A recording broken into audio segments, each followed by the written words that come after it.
Hello everybody, this is Fernando for the latest mysteries and disappearances video. Alright, let's go ahead and let's do another entry here. This one actually based on a random page entry there on the Wikipedia website. There they have two sets of lists involving a set of people that have disappeared. One is a set of before a certain time period, and then the other one is a set after a certain time period. I like actually picking from the ones before a certain time period because when it goes into the early 1900s and into the 1800s even, that's when it adds so much more mysteriousness associated with those disappearances. Like there's pretty much little to no chance that there'll ever be any discovery, any final closure associated with that person who disappeared. But essentially, that's why I like picking on those particular cases, because it just adds much more mystery. And who knows, maybe there might be finally something that comes about in the future associated with what happened to that person, such as the case here with the person we'll talk about here. His name was Charles Christian Dutton, and apparently he in the 1800s he went missing there in South Australia.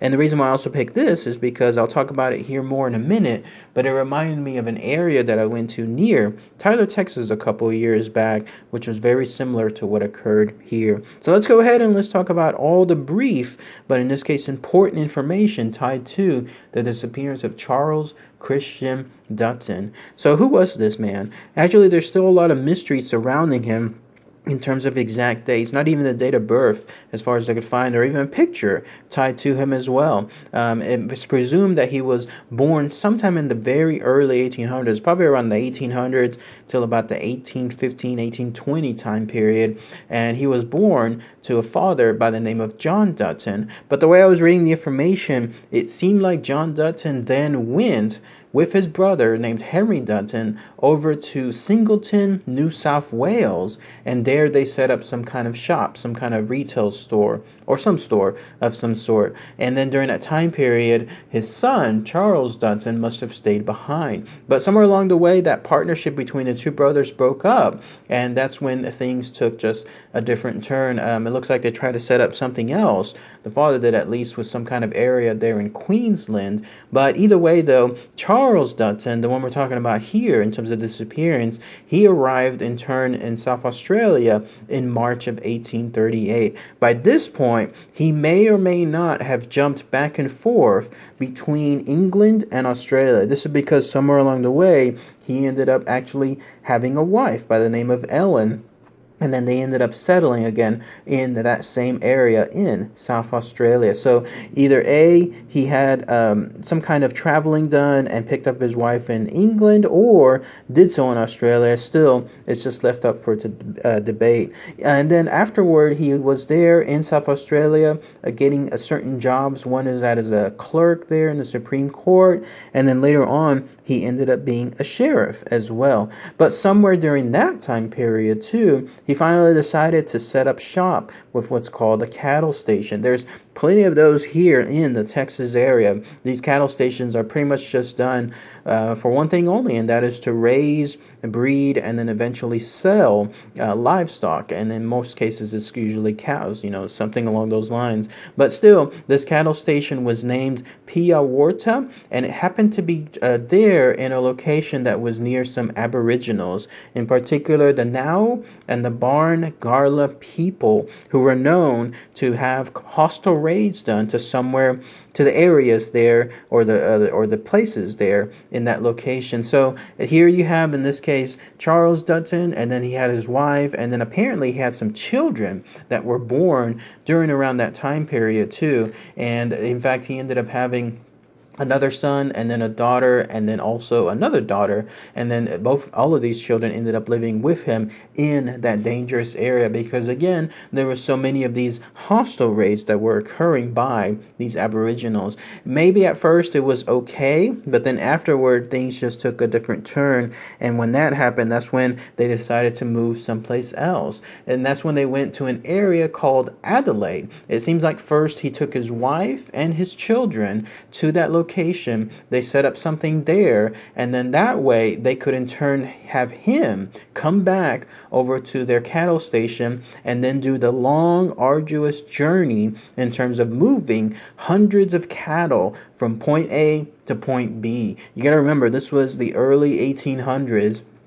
Pretty much the only way to do so then was to do so by in this something like in terms of horseback, like you would have him and then a group of team together, and then they would in turn have to do the herding of these cattle throughout who knows how many hundreds of miles. And then when that happened, that would have taken an estimated several months to do so. But that was essentially what he was going to do. He had his wife and his children now in safety at that area called Adelaide, but now he was going to have to do this arduous journey. And so he ended up picking a group of men with him. Apparently there was a lieutenant by the name of Lieutenant Hoganen, and he was from some 96th Regiment of Foot. And then I believe there were 3 or maybe 4 other people. So I think it was a total of 5 or maybe 6 people that were together, including Charles Christian Dutton. So all of them started that journey, and then when they did so, they were expected to be in Adelaide several months later. Of course, that never happened. Somewhere along the way, between the time period of several months, that group of party, all 5 men, were gone. They were just completely disappeared. There was no trace of them whatsoever. And to this day, in fact, no evidence has been ever found as to what truly occurred to them. The only closest link that was ever found was some of the cattle.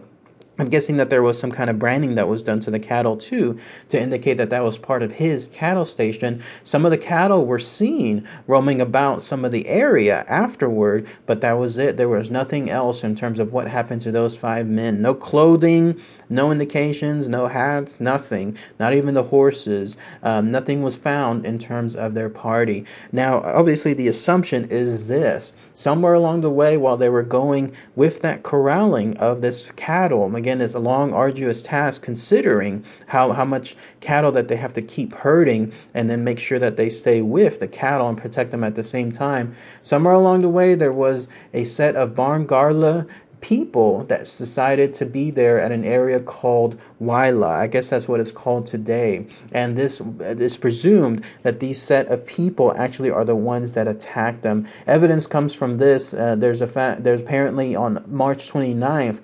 1842, there was another raid that was done by these very same Aboriginals, and in turn some people there ended up getting killed. But the fact that there's those raids along with the disappearance of those 5 men, all of it again points to it being tied specifically to those specific set of Aboriginals. And I kind of agree with it. There just has to be pretty much no other evidence that points otherwise, considering the fact that this was a far-off land. There they are, being new guests, if you could call them that, there to that land. Here you have these Aboriginals that have been there for the longest time, and then you have these others, these new people that are trying to set up shop, and there's these constant raids all throughout that timeline. And then, of course, finally, they just met their match. They just met their fate whenever they were doing that herding. But still, nothing in terms of any specific evidence has ever been found as to what happened to them. And so as to what occurred later on in the family, apparently the children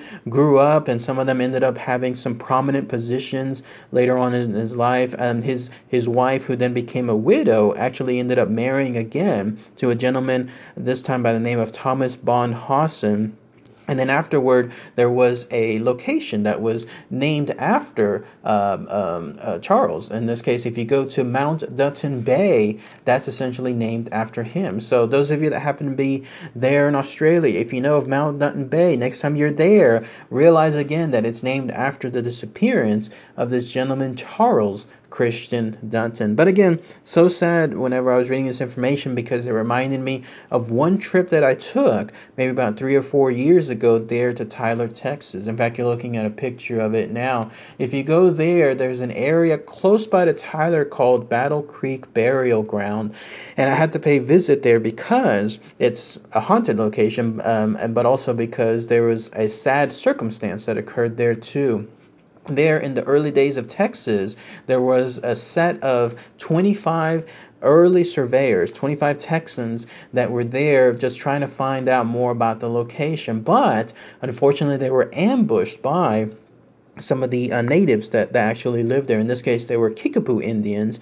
And when they did so, they were surrounded and they were basically just massacred one by one. All 25 of them were pretty much done for. And I could just imagine how it was for them to be surrounded by all these natives and then just endless land between them and their only chance of hope. So any of their people that could have protected them or could have reached them in time to rescue them, they were just hundreds of miles away. And here, as you can see in this picture, you'll see, imagine this. Imagine them staring off into the distance, realizing there's little to no chance at all of them surviving this encounter as these Native Americans were just coming in on them. So when I was reading the information again about Charles Dutton and what occurred to him, I could easily picture the very same thing. There they were with their cattle, and all of a sudden, those 5 men were just surrounded by all these Aboriginals, and then that was it. There was little to no chance of any hope, considering how far away they were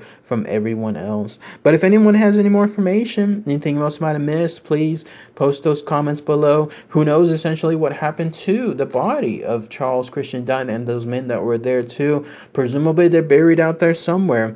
I would imagine that their bodies then would have turned into skeletons, and then they're probably just buried somewhere out there.